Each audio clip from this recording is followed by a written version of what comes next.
आप सभी को जय सिया राम। आज की वीडियो का टॉपिक है कि पितरों तक भोजन कैसे पहुंचाएं। यहाँ पर दो तरीके हैं। एक, जिन लोगों को अपने पितरों के बारे में पता है, जो घर पर या खेतों में जिन्होंने स्थान दे रखा है, वो तो अग्यारी पर भोग लगाकर अपना जो भोजन है, भोग है, वो पितरों तक पहुंचा देते हैं। काफी सारे ऐसे सवाल आए हैं कि हम किसी भी प्रकार से, हम ना तो हमें पितरों का पता, ना हमने स्थान दे रखा, ना हम उनकी पूजा करते, अब हम क्या करें। जहां भी पूछते हैं पितर दोष बता दिया, पितर भूखे प्यासे बता दिए। अब ये कैसे पता करें कि पितर भूखे हैं? प्रैक्टिकल करके देखना। मान के चलो आप रोज रात को 9 बजे सो जाते हो, रात को 9 बजे सोए, 10 बजे 11 बजे अचानक से नींद खुली, देखा आपको प्यास लगी हुई है, देखा आपको भूख लगी हुई, तो यकीन मानना आप भूखे प्यासे नहीं हो। जब सोने के घंटे 2 घंटे बाद जाग आ जाए और भूख या प्यास लगी हो, तो आप भूखे प्यासे नहीं हो। आपके पूर्वज उस घर में उस समय कोई ना कोई 3 पीढ़ियों में गया हुआ ऐसा व्यक्ति है जो भूखा प्यासा है, जो आपके माध्यम से भोजन ग्रहण कर रहा है या उसको जरूरत है, तो ही आगे ये काम करना। पितरों को जल कैसे देना, वो वीडियो बनाई जा चुकी है। पितरों को जल कैसे दें, अशोक कुमार वीडियो। कोई भी वीडियो चाहिए आपको किसी भी टॉपिक पर, बाबा शांतवर जी कैसे लगाएं, अशोक कुमार वीडियो। खाटू कैसे जाएं, अशोक कुमार वीडियो। पूजा विधि, अशोक कुमार वीडियो। कुछ भी लिख के आगे लिख देना, Ashok Kumar video. MB record भक्ति आपका अपना चैनल है। आज देखो मतलब लगभग 6 लाख के आसपास श्याम प्रेमी जुड़े हुए हैं। तो ये आप सभी का प्यार प्रेम है। हर एक टॉपिक पर वीडियो बना दी गई है, एक बार आप चेक तो करो जाके। तो ऐसे में लगे कि हाँ मुझे भूख लग रही है, मुझे प्यास लग रही है, तो आप भूखे प्यासे नहीं हो, आपके पितर भूखे प्यासे हैं। जल देने की वीडियो बनाई जा चुकी है, अब भोजन देने की वीडियो बनाने जा रहे हैं। ऐसे में आप अपने पूर्वजों के नाम से किसी ब्राह्मण को, किसी गरीब को या घर के बुजुर्गों को जो बता रहा हूं उस तरीके से भोजन करवा देना। हर हाल में आपके पितरों की तृप्ति होगी। कैसे करना, क्या करना? मान के चलो कल अमावस्या है, तो एक दिन पहले आपने आसपास देखो कोई ब्राह्मण देवता हो। याद रहे, यहाँ पर किसी जातिवाचक ब्राह्मण का शब्द नहीं प्रयोग कर रहा हूं। ब्रह्म जानाति सब ब्राह्मण है। जो ब्रह्म को जानता है, त्रिकाल संध्या करता है, जो कर्मकांडी ब्राह्मण है, सिर्फ उसका जिक्र है, न कि किसी जातिगत ब्राह्मण का। अब पीछे पितरों की किसी वीडियो में मैंने ये शब्द यूज कर रखा था कि आप किसी ब्राह्मण को भोजन करवाओ। मेरे पास एक फोन आता है, सामने वाला कहता है पूरे गुस्से में, सामने वाले ने ये कहा, भाई तूने वीडियो बना रखी है, बता भाई उस वीडियो में तूने बोल रखा ब्राह्मणों को भोजन करवाओ। मैंने कहा ठीक है, बोल दिया होगा, कोई बड़ी बात नहीं है। तो उस व्यक्ति ने गुस्से में कहा, तेरी हिम्मत कैसी हुई ब्राह्मणों को भोजन की? अरे मैंने कहा भाई बात क्या हुई ये तो बता। नहीं, फिर ब्राह्मणों को क्यों करवाऊं? मैं क्यों करवाऊं ब्राह्मणों को? ब्राह्मण तो खाने के लिए पैदा हुए, ये हुआ है, ये है। तू तो सिर्फ अपनी चीजों को बढ़ावा दिए जा रहा है, तुझे तो बस खाने पीने की पड़ी है, तूने तो धंधा बना लिया है व्यूज के लिए, पता नहीं क्या क्या डाल रहा है। तो भाई मैंने जो बात उस भाई को बताई वही आप लोगों को, हालांकि मुझे ये बात नहीं बोलनी चाहिए, फिर भी कुछ लोगों को जो किसी प्रकार का डाउट है, उनका डाउट क्लियर करना भी मेरी जिम्मेवारी बनता है। हाथ जोड़कर बोलता हूँ भाई, मैं इस चीज के पक्ष में बिल्कुल भी नहीं हूँ, मैं जातिवाद के पक्ष में बिल्कुल भी नहीं हूँ। सबसे पहले तो मैं अगर अपनी बात करूँ, इस शरीर की बात करूँ, तो ये शरीर ब्राह्मण नहीं है, इस शरीर की जाति जाट है भाई। अगर किसी को ये लगे कि ये खुद ब्राह्मण है इसलिए इतनी बड़ा प्रशंसा कर, ना भाई, बोल रहा हूँ ना, जातिवाचक ब्राह्मणता कहीं नहीं, इस शरीर की जाति जाट है। आप लोगों की तरह एक मध्यम वर्गीय परिवार से हूँ, खेती करने वाले जाट जमींदार आदमी है भाई, ज्यादा कुछ भी नहीं है। कोई चौकी दरबार नहीं लगाता, कोई किसी मंदिर का पुजारी नहीं हूं मैं। हाँ, बस ये है कि कल तक यहाँ पर कुछ भी नहीं था, कल तक यहाँ कुछ भी नहीं था। जैसे ही पितरों की कृपा हुई, ये जो चीज बता रहा हूं ना, अपने आप कोई भी टॉपिक दे दो, हाथों हाथ उस चीज का जवाब मिल जाता है। क्यों? ये देव कृपा है, गुरु कृपा केवलम, आचार्य कृपा केवलम, संत कृपा केवलम। उनकी कृपा है भाई, मेरी मेहनत नहीं है, ये उसकी रहमत है। तो ऐसे में सबसे पहली बात तो ये है कि मान लो जो भी किसी को भी ये वहम है कि ब्राह्मणों को ही क्यों भोजन करूं, अमावस्या को मैं बुलाऊंगा आप लोगों को, आ जाओगे, खा लोगे मेरे घर का? है इतनी औकात, है इतनी हिम्मत?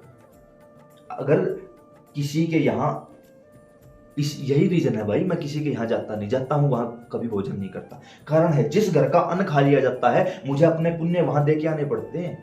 उसी प्रकार जैसे ही कोई व्यक्ति आपके घर पर बैठेगा, अपने पुण्य आपको दे के आएगा, वो कुछ लेता नहीं, वो देता है भाई। औकात नहीं होती किसी की ऐसे बैठकर। और ये याद कर लेना, अपने आसपास देख लेना, खुद अपने आप से पूछ लेना, भंडारों में फरीगा खाने वालों, फिर फोन करके, भाई साहब लक्ष्मी नहीं आती, क्या करता है? भंडारों में खाता हूँ, गुरुद्वारों में खाता हूँ, लंगर में जाता हूँ, क्या सेवा करता हूँ? सेवा? इतना समय कहाँ सेवा करूँ? सेवा भी नहीं करते, ना तन की सेवा, ना मन की सेवा, ना धन की सेवा, कोई सेवा नहीं करते, भंडारों में खाते हैं। तो भाई जितना जिसका खाओगे उतना ही दरिद्र होते जाओगे, सीधी सी बात है। और वो ब्राह्मण जो आपके घर आकर आपका धोखे से, झूठ से, पाप से, 2 नंबर से कमाया हुआ अन्न ग्रहण करते हैं और आप लोग उनके ऊपर कटाक्ष किए जा रहे हो, थोड़ा सा सोच के बोला करो।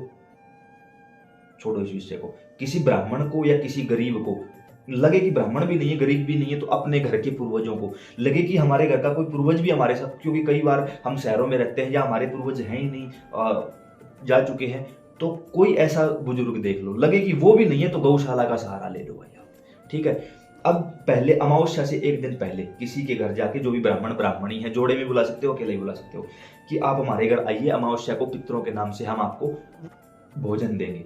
उनको बुला के आओ, पहले निमंत्रण दो, उनको इनवाइट करो। अगले दिन घर की, आगे जो बताने जा रहा हूँ वो काम घर की महिलाएं करेंगी। घर की महिलाएं सूर्योदय से पहले स्नान आदि से निवृत्त होकर पूजा पाठ से अपना काम निपटा के उसके बाद शुद्ध भोजन बनाएंगे। रसोई की व्यवस्था महिलाओं के हाथ होती है, वो भी सर पे पल्लू करके। आपके घर में हजारों नौकर काम करते होंगे, लेकिन रसोई आपको बनानी पड़ेगी सर पे पल्लू करके। अब कोई ये ना सोचे कि मैं किसी कुप्रथा को बढ़ावा दे रहा हूँ, ना भाई, लेकिन संस्कार संस्कार होते हैं। आज हम संस्कार विहीन हो गए, पितरों का हाथ सर से उठ गया, बस भटकते चले जाओ। भोजन बना लिया, सफेद भोजन जितना ज्यादा उसके सफेद भोजन, जैसे सफेद चावल है, खीर है, कोशिश करो खीर गाय के दूध की हो, सफेद मिठाई मंगवा लीजिए। उसके बाद मैंने एक जगह देखा था अमावस्या को, जो ब्राह्मण को भोजन करवाया जा रहा था वो पलंग पर बैठा कर, ना भाई बिल्कुल भी नहीं, नीचे पृथ्वी पर आसन लगाओ। हो सके तो पहले हवन करवाओ घर में, उसी ब्राह्मण द्वारा हवन करवाया, उसके बाद नीचे पृथ्वी पर आसन लगाओ। ब्राह्मण का मुख या जो खाने आया है उसका मुख दक्षिण दिशा की तरफ होना चाहिए। घर की महिलाएं उसको भोजन डाल के देंगी, न कि घर के पुरुष। याद रखना, घर के पुरुष वहां शामिल होंगे, अच्छी बात है, क्योंकि पितरों की जो कृपा होती है वो घर की लक्ष्मी यानी घर की बहू पर सबसे ज्यादा होती है, और वो उसी से सबसे ज्यादा प्रसन्न होते हैं। ये मत सोच लेना ये मेरी बात है, ये गुरुजनों की बात है भाई। अब जब घर की महिलाएं उनको भोजन डालकर देंगी, घर की महिलाएं उनको भोजन परोसेंगी, तब वहां से ब्राह्मणों का आशीर्वाद आता है। खुद यशोदा मां और श्री वसुदेव जी ने ऐसा किया था, तब संतों ने उसको वरदान दिया था, पुत्रवती भव। वसुदेव जी बोले, ब्राह्मण देवता कैसा मजाक कर रहे हो, 90 वर्ष की उम्र हो गई है। संतों ने कहा कि भाई कुछ भी हो, संत वचन पलटे नहीं, जग पलटे चाहे अंत। और भगवान श्री कृष्ण आए उनके घर। तो जब देखते हैं कोई ब्राह्मण, कोई बुजुर्ग, कोई संत की घर की महिलाएं संस्कारों से और पूरी पवित्रता के साथ संत सेवा, ब्राह्मण सेवा कर रही है, तो सहसा ही आशीर्वाद मांगा नहीं जाता, आशीर्वाद से काम ऐसा करो कि सामने वाला आशीर्वाद देने पर मजबूर हो जाए। मांगने वाले तो भिखारी होते हैं, भिखारी थोड़ी हो आप इसकी औलाद हो यार, राजा की औलाद राजा होती है। अपने आप उठ जानी चाहिए हाथ। जैसे ही आप भोजन परोसोगे उनको भरपेट भोजन करो, जैसा भी आपसे हो सके, जो भी आपके लिए अवेलेबल हो सके। उसके बाद काफी जगह मैंने एक चीज और देखी है, वहीं बैठे बैठे थाली में हाथ धोए, चलो ना भाई, ऐसा काम करने वालों के घर में लक्ष्मी कभी नहीं रुकती।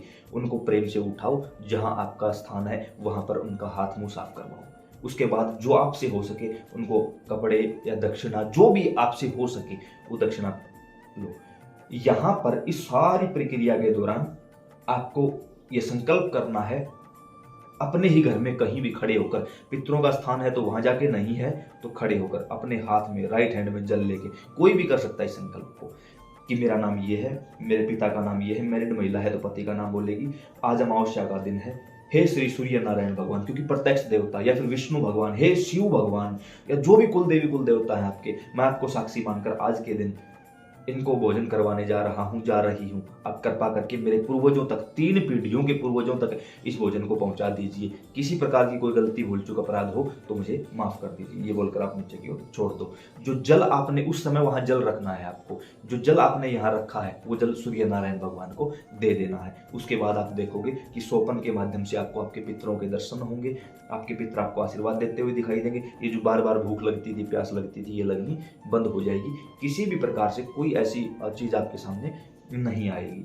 तो उम्मीद करता हूँ ये जानकारी समझ पसंद आई होगी। पितरों के बारे में पूरी प्लेलिस्ट इस वीडियो के एंड स्क्रीन के रूप में लगा दी जाएगी। एक बार उस प्लेलिस्ट को जरूर देखना। नीचे डिस्क्रिप्शन बॉक्स में व्हाट्सएप ग्रुप का लिंक दे देंगे और पूरी प्लेलिस्ट का लिंक दे देंगे। एक बार जरूर देखना, पितरों की कोई परेशानी आपके घर में नहीं रहेगी। वो भी आप अपने आप से सब कुछ देखते चले जाओगे और देखोगे कि हाँ ये बिल्कुल सच है। तो जय श्री राम।